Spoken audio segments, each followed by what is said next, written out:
کوئی حکیم دوائی دے اور کہے کہ اس کے نتیجے کے اندر یہ ہوگا،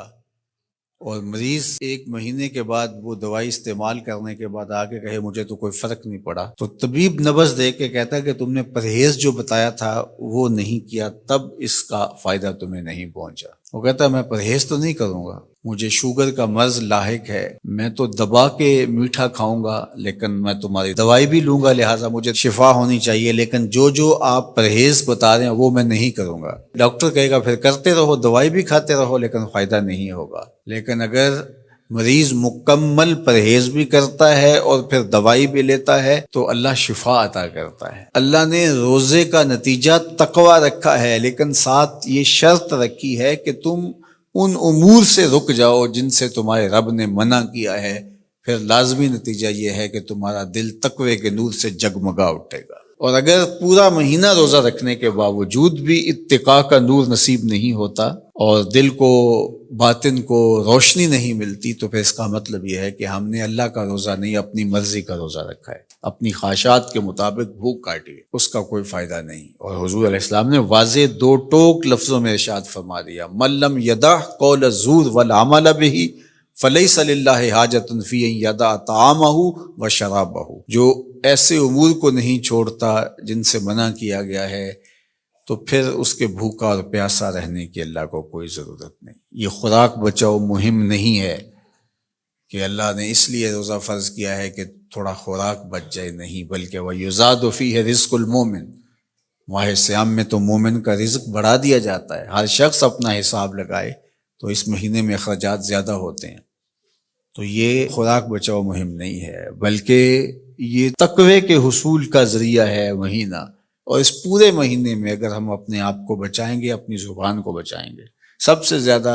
جرائم گناہ ہماری زبان کرتی ہے، ہماری آنکھیں بھی گناہ کرتی ہیں، ہمارے ہاتھ بھی گناہ کرتے ہیں، ہمارے پاؤں بھی برائی کی جگہ پہ چل کے جائیں تو گناہ گار ہوتے ہیں، ہمارے کان بری چیزیں سنیں تو یہ بھی گناہ گار ہوتے ہیں، لیکن سب سے زیادہ گناہ ہماری زبان کرتی ہے۔ تو اس لیے ماہ سیام میں زبان کو کنٹرول کرنے کا کہا گیا۔ آقا کریم نے فرمایا جب تم سے کوئی الجھنا چاہے اور تم روزے سے ہو تو اسے کہو میں روزہ رکھا ہوا ہے، یعنی تم سے کوئی زیادتی بھی کرنا چاہے تم اس سے الجھو نہ، اور کہو انی امرؤ صائم، میں روزہ رکھا ہوا ہے۔ تو روزے کے اندر تو آپ اپنی زبان کو بچاتے ہیں اس احساس کے ساتھ کہ میں روزے سے ہوں۔ یہ احساس جب جڑا ہوتا ہے کہ میں روزے سے ہوں تو کلی بھی احتیاط سے کی جاتی ہے نا، کوئی قطع حلق سے نیچے نہ ٹپک جائے۔ جب آپ روزے سے ہوں اور یہ احساس آپ کے ساتھ جڑا ہوا ہوتا ہے تو آپ امور میں احتیاط کرتے ہیں کہ میرے روزے کو نقصان نہ پہنچ جائے۔ تو کیا صرف کھانے اور پینے سے ہی روزے کو نقصان پہنچتا ہے یا روزے کو نقصان پہنچانے والی اور چیزیں بھی ہیں؟ تو اگر غیبت ہے، جھوٹ ہے، بہتان تراشی ہے، سب و شتم ہے، حتیٰ کہ فضول گوئی ہے، تو یہ چیزیں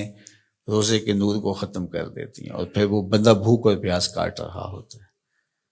تو بھوک اور پیاس سے مقصد جو حاصل ہونا ہے، دیکھو میں نے ابن عاشور کے حوالے سے کہا کہ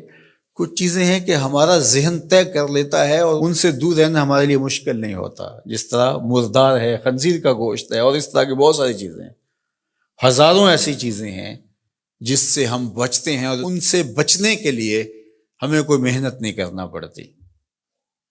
وہ کہتے ہیں ہمارا مائنڈ کلیئر ہو گیا کہ یہ حرام ہے، یہ گناہ ہے، ہمارے رب نے منع کیا ہے،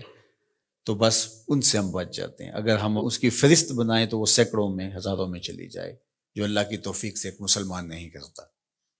صرف اس احساس کے ساتھ کہ میں مسلمان ہوں، اور وہ نہیں کرتا۔ لیکن بہت ساری ایسی چیزیں ہیں کہ تم اس بات کو تسلیم کرتے ہو کہ ہم مسلمان ہیں، ہم نہیں کرنا چاہیے، لیکن اس کے باوجود تم کر رہے ہوتے ہو، تو ان ساری بیماریوں کا علاج روزہ ہے۔ تو اب روزہ بھی اگر ہم نے دیکھیے اور کوئی دوائی کارگر نہیں ہو رہی یہاں، تو یہاں روزہ چاہیے، اور اس دوائی کے ساتھ بھی اگر پرہیز نہیں کریں گے تو بیماری تو بڑھتی رہے گی، تو آہستہ آہستہ جو ہے وہ بیماری جڑ پکڑ جائے گی،